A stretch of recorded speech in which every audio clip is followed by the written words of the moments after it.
Selamat siang. Pada siang ini saya akan membawakan topik mengenai MRI of spinal dysraphism.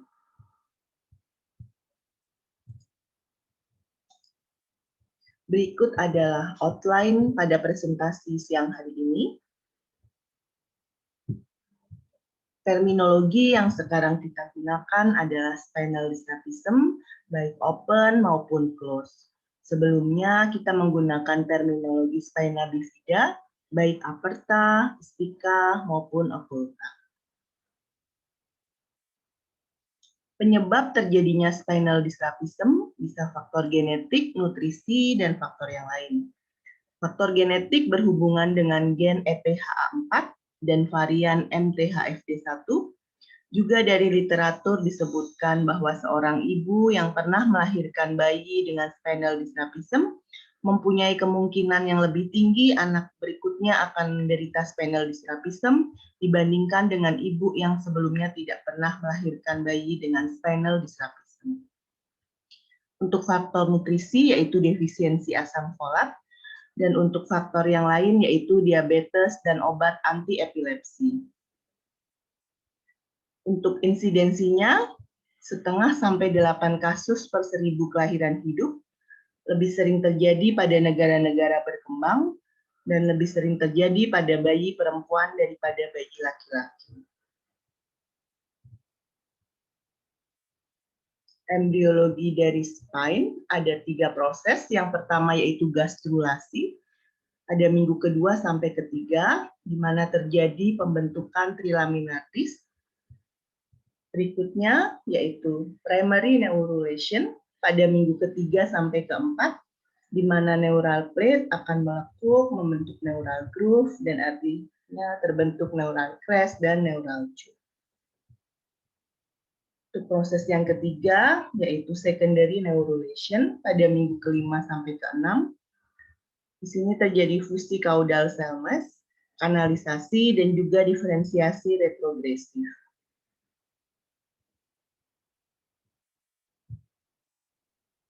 Saat kita menganalisis MRI pada pasien dengan suspek spinal dysraphism, ada beberapa hal yang perlu kita perhatikan. Yang pertama adalah kulitnya intak atau tidak, merupakan open atau close dari spinal dysraphism. Yang kedua, yaitu apakah ada elevated mass. Ketiga, bagaimana dengan plaque interface-nya. Yang keempat, intraspinal fatty tissue. Yang kelima, adakah intraspinal tissue lesion. Dan yang keenam, adakah tract subcutaneous.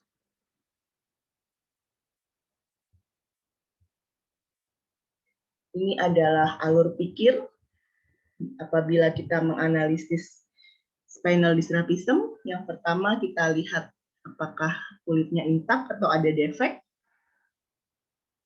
Bila kulitnya tidak intak atau ada defek, atau kita bisa melihat lesinya pada bayi tersebut, maka itu merupakan suatu open spinal dysraphism. Berikutnya kita lihat lagi, adakah elevated mass. Apabila open spinal dysraphism dengan elevated mass, maka suatu myelomeningocele atau hemimyelomeningocele. Akan tetapi bila tidak ada elevated mass, maka merupakan suatu myelocele atau hemimyelocele. Kemudian pada bayi-bayi dengan kulit yang intak, kita tidak bisa melihat lesi dari luar, maka merupakan suatu closed spinal dysraphism. Kemudian kita lihat lagi apakah ada subcutaneous mass. Apabila ada, kita lihat lagi komponen intraduralnya apakah mengandung jaringan lemak atau mengandung CSF. Apabila mengandung jaringan lemak, maka suatu lipomyelocele atau lipomyelomeningocele. Apabila mengandung CSF, kemungkinan suatu meningocele atau terminal myelocystocele. Pada closed spinal dysraphism tanpa subcutaneous mass, dibedakan lagi simple dan kompleks.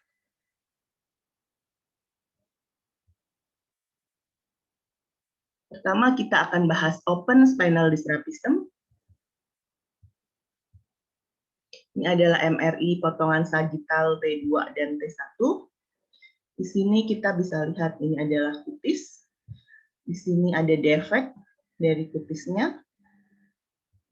Maka ini adalah suatu open spinal dysraphism. Pertanyaan kedua, adakah elevated mass? Ya, pada pasien ini kita bisa melihat ada elevated mass. Suatu open spinal dysraphism dengan elevated mass, maka ini adalah suatu myelomeningocele. Myelomeningocele termasuk sering terjadi, kurang lebih 98,8% dari keseluruhan open spinal dysraphism. Ini adalah skema untuk myelomeningocele. Kita bisa lihat di sini yang coklat ini kulit atau kutisnya. Di sini ada defek, di mana lesinya tidak dilapisi oleh kutis. Dan juga ada elevated mass yang menonjol ke posterior. Pada MRI-nya juga kita lihat ada defek dari kutis dan ada elevated mass. Pada potongan sagittal, di sini ada defek dari kutisnya dan ada elevated mass.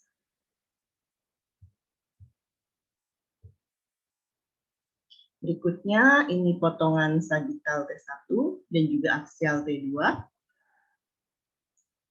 Kita bisa lihat di sini kutisnya ada defek. Di sini lesinya tidak dilapisi oleh kutis. Kemudian tidak ada elevated mass yang menonjol ke posterior.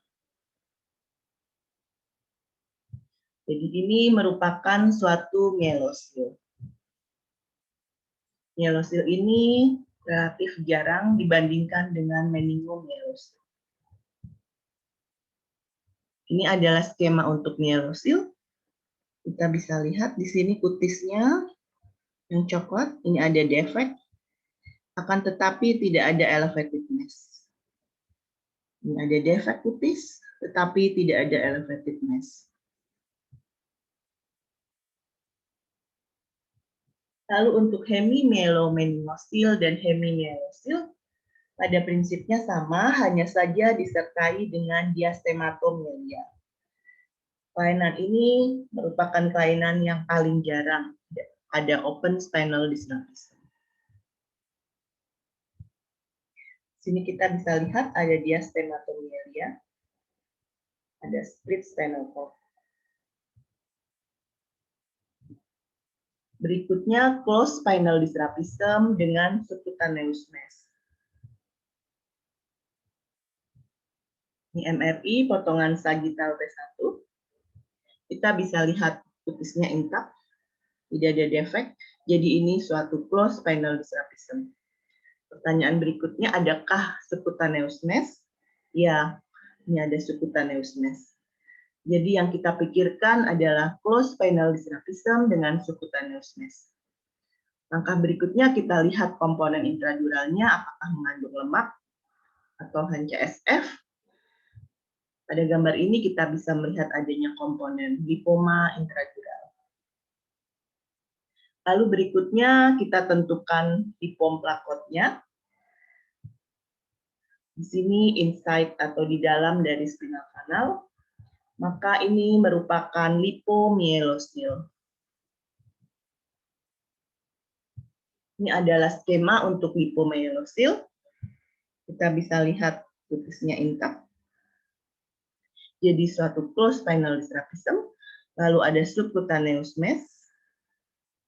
Lalu ada komponen lemak dan kita lihat lipom interface-nya ada di dalam kanal spinalis. Yang berikutnya kita juga lihat kutisnya intak.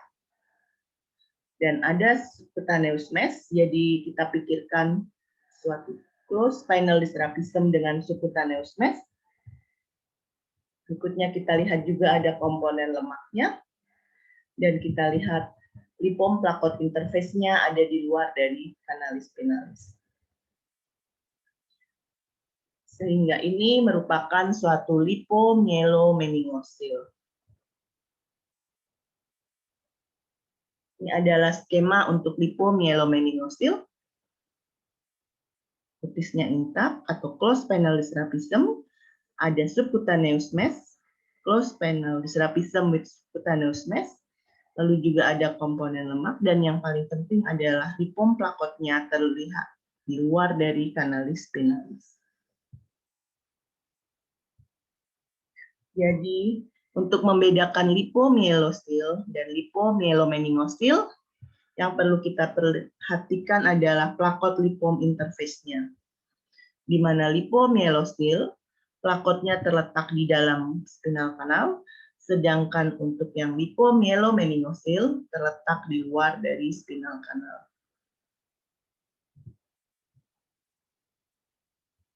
Berikutnya kita lihat kulitnya intak. Ini lesinya masih dilapisi oleh kutis. Berarti ini suatu closed panel dysraphism dan ada elevated mass, ada subcutaneous mass. Lalu kita lihat dia mengandung CSF. Maka ini suatu meningosil. Meningosil ini dapat terjadi di servikal, torakal maupun lumbal. Ini adalah contoh meningosil pada level servikal dan pada level lumbal. Terminal myelocistosil atau sering kita sebut cis within cis, di mana cis yang di bagian dalam merupakan myelocistosil yang kadang-kadang berhubungan dengan siringosil. Sedangkan cis yang di bagian luar merupakan ekstensi ekstraspinal yang berhubungan dengan subarachnoid space. Kita bisa lihat gambaran cis within cis, cis within cis.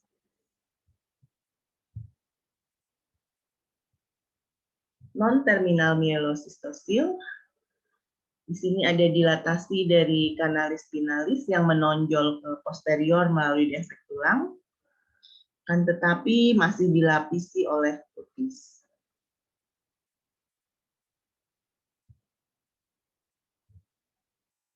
Untuk closed spinal dysraphism tanpa subcutaneous mass, kita bedakan yang simple dan yang kompleks. Untuk yang simple mencakup filar lipoma, intradural lipoma, dermal sinus, tight film syndrome, dan persistent terminal ventricle.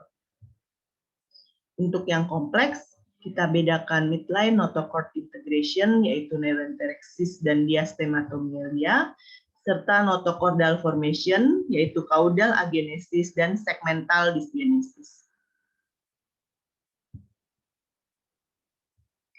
Ini MRI sagittal T1, kita lihat kutisnya intak dan tidak ada subcutaneous mass. Berarti ini merupakan closed panel dysraphism tanpa subcutaneous mass dan kita bisa lihat adanya lemak. Ada intradural, ada fat cell yang menjadi hipointens. Jadi ini adalah suatu intradural lipoma. Lokasi yang tersering biasanya pada lumbosakral dan biasanya disertai dengan Tetherford syndrome.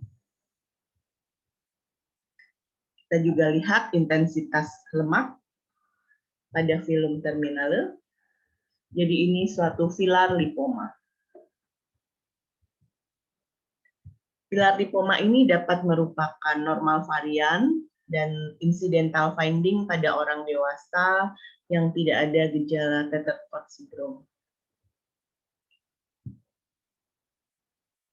Berikutnya, kita tidak melihat adanya intraspinal fatty tissue, akan tetapi kita melihat hipertrofi dan pemendekan dari filum terminale yang menyebabkan tethering dari spinal cord dan juga konus medularisnya menjadi letak rendah. Ini adalah suatu tight filum terminale. Ini dari sagittal T2 kita lihat adanya lesi kistik pada konus medularis. Jadi ini suatu persisten terminal ventricle. atau sering kita sebut juga ventricle 5.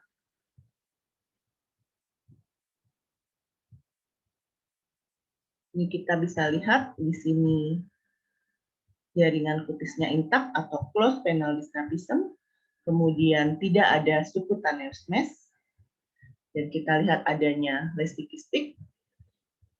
Ini merupakan neuroenterictis.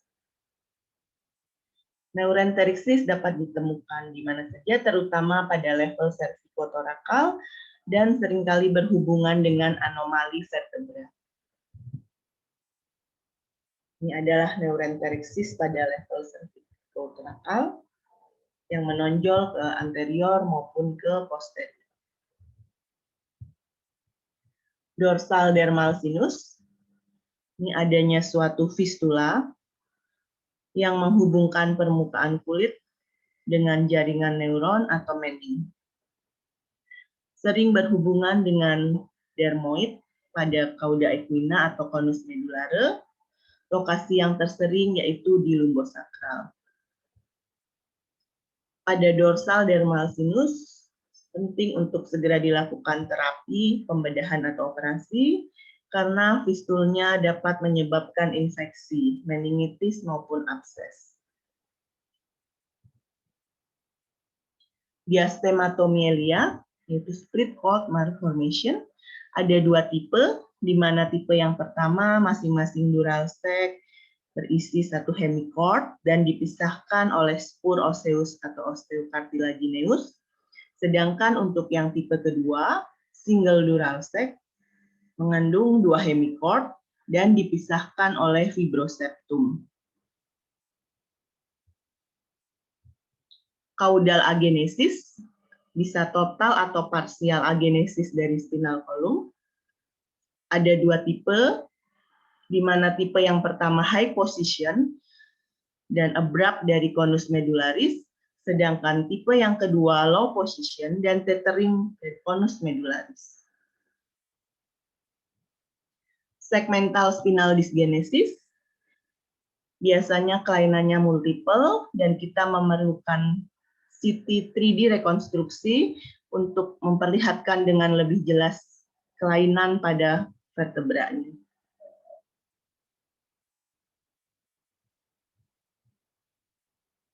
Berikutnya, ini kasus pertama, bayi perempuan usia 29 hari, dari MRI potongan sagital T2 dan juga T1. Kita pertama nilai apakah kulitnya intak atau tidak. Di sini kita bisa lihat tidak intak, ada defek. Defek dari kutis, berarti ini suatu open spinal dysraphism. Lalu pertanyaan kedua, adakah elevated mass? Ya, kita bisa lihat dengan jelas adanya elevated mass. Jadi ini merupakan myelomeningocele. Lalu kita perhatikan juga, di sini ada herniasi inferior dari brainstem dan juga dari tonsilla cerebellum. Sehingga kita berpikir ini suatu Arnold-Chiari malformation type 2. Pasien yang sama, ini MRI kepalanya, terlihat lebih jelas adanya herniasi inferior brainstem dan tonsilla cerebellum, juga fossa posterior yang relatif kecil, dan juga adanya gambaran hidrosefalus. Case kedua, laki-laki usia 4 tahun. Di sini kita lihat adanya fistula dari permukaan kulit ke dura, dan juga disertai adanya lesi intradural. Pada pasien ini terdapat gambaran seperti rambut pada permukaan kulitnya. Ini merupakan suatu dorsal dermal sinus. Kasus ketiga, bayi laki-laki usia 6 bulan. Ini MRI pre-op-nya. Kita bisa lihat jaringan kutisnya intak, tidak ada defek. Jadi yang kita pikirkan adalah suatu closed spinal dysraphism. Kita bisa lihat ada defek dari tulangnya, arcus posteriornya. Kemudian pertanyaan kedua pada closed spinal dysraphism, adakah subcutaneous mass atau tidak? Kita bisa lihat ini subcutaneous mass-nya jelas. Jadi kita mengerucut ke closed spinal dysraphism dengan subcutaneous mass. Lalu kita juga lihat adanya komponen lemak intradural yang hiperintens pada T2 dan juga hipointens pada T1 fat cell. Yang keempat, kita pikirkan di mana likom plakotnya, intraspinal atau di ekstra.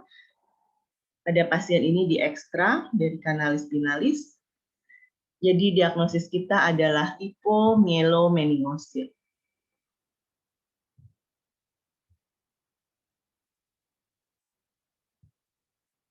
Ini MRI post-op pada pasien yang sama.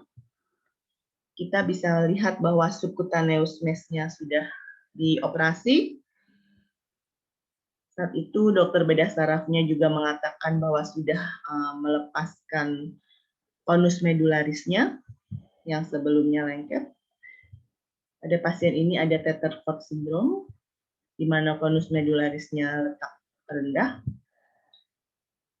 Dan kita lihat masih ada sedikit komponen lemak pada intraspinalnya pada saat post-op-nya.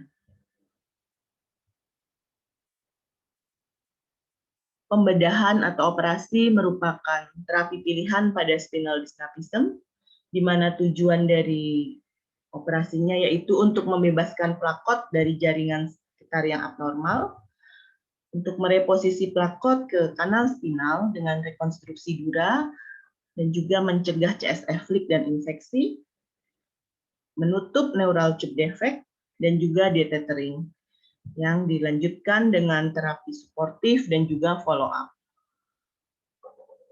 Pada MRI follow-up, kita perlu mengevaluasi adakah komplikasi, baik infeksi, perdarahan, maupun retethering karena adanya post-surgical fibrosis. Biasanya terjadi tethering dari cauda equina.